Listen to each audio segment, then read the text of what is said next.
Pengertian hak cipta secara luas merupakan salah satu bagian dari kekayaan intelektual yang memiliki ruang lingkup objek yang dilindungi paling luas, karena mencakup ilmu pengetahuan, seni, dan sastra yang di dalamnya mencakup program komputer. Undang-Undang Hak Cipta telah mengalami beberapa kali perubahan dari Undang-Undang Nomor 6 Tahun 1982, Undang-Undang Nomor 7 Tahun 1987, Undang-Undang Nomor 12 Tahun 1997, Undang-Undang Nomor 19 Tahun 2002, dan yang terakhir Undang-Undang Nomor 28 Tahun 2014 sampai dengan sekarang.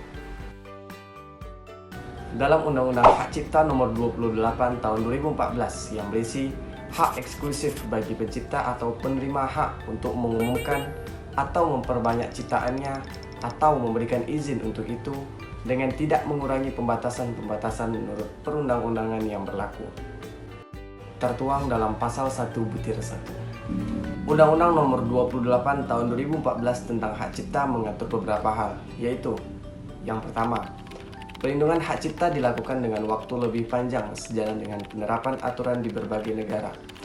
Cipta di bidang tertentu diberlakukan selama hidup pencipta ditambah 70 tahun setelah pencipta meninggal. Yang kedua, perlindungan yang lebih baik terhadap ekonomi para pencipta dan pemilik hak terkait. Yang ketiga, penyelesaian sengketa secara efektif melalui mediasi, arbitrase atau pengadilan, serta penerapan delik aduan untuk tuntutan pidana. Yang keempat, pengelolaan tempat perdagangan bertanggung jawab atas tempat penjualan dan pelanggaran hak cipta atau hak terkait di pusat pembelanjaan yang dikelolanya. Yang kelima, hak cipta sebagai benda bergerak tidak berwujud dapat dijadikan objek jaminan fidusia. Yang keenam, menteri diberi kewenangan untuk menghapus ciptaan yang sudah dicatatkan apabila ciptaan tersebut melanggar norma susila, ketertiban umum, pertahanan dan keamanan negara, serta ketentuan peraturan perundang-undangan. Yang ketujuh, pencipta, pemegang hak cipta, pemilik hak terkait menjadi anggota lembaga manajemen kolektif agar dapat menarik imbalan atau royalti. Yang kedelapan, pencipta atau pemilik hak terkait mendapat imbalan royalti untuk ciptaan yang dibuat dalam hubungan dinas dan digunakan secara komersial. Kesembilan, lembaga manajemen kolektif yang berfungsi menghimpun dan mengelola hak ekonomi pencipta dan pemilik hak terkait wajib mengajukan permohonan izin operasional kepada menteri. Dan yang terakhir, penggunaan hak cipta dan hak terkait dalam sarana multimedia untuk merespon perkembangan teknologi informasi dan komunikasi. Hak-hak yang tercakup dalam hak cipta yaitu: yang pertama, hak eksklusif, yaitu bahwa hanya pemegang hak ciptalah yang bebas melaksanakan hak cipta tersebut, sementara orang atau pihak lain dilarang melaksanakan hak cipta tersebut tanpa persetujuan pemegang hak cipta. Yang kedua, hak ekonomi dan hak moral. Hak ekonomi adalah hak untuk mendapatkan manfaat ekonomi atas ciptaannya, sedangkan hak moral adalah hak yang melekat pada diri pencipta atau pelaku seni, rekaman, siaran, yang tidak dapat dihilangkan dengan alasan apapun, walaupun hak cipta atau hak terkait telah dialihkan. Ciptaan yang dapat dilindungi Undang-Undang Hak Cipta ialah buku program komputer, pamflet, perwajahan atau layout, karya tulis yang diterbitkan, dan semua karya tulis lainnya. Selanjutnya, ceramah, pidato, dan ciptaan lainnya yang sejenis itu.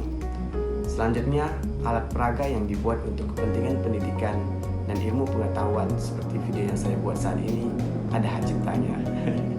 Selanjutnya, lagu atau musik. Selanjutnya, segala jenis drama.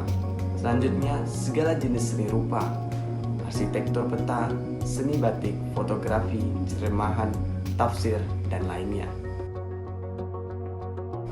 Untuk masa perlindungannya, yang pertama, perlindungan hak cipta. Seperti yang saya sampaikan tadi, bahwasanya masa perlindungan itu seumur hidup ditambah 70 tahun setelah ia meninggal. Yang kedua, program komputer. Masa perlindungannya adalah 50 tahun sejak pertama kali dipublikasikan. Yang ketiga, pelaku. Masa perlindungannya adalah 50 tahun sejak pertama kali dipertunjukkan. Yang keempat, produser. Masa perlindungannya adalah 50 tahun sejak ciptaan difiksasikan. Yang kelima, lembaga penyiaran. Masa perlindungannya adalah 20 tahun sejak pertama kali disiarkan. Untuk permohonan ciptaan dapat dilakukan secara online di website Direktorat Jenderal Kekayaan Intelektual. Proses permohonan ini pun cukup singkat, yaitu hanya dalam 1 hari, yaitu hari kerja, kecuali jenis ciptaan yang dikecualikan karena membutuhkan verifikasi. Apa saja sih yang dikecualikan itu?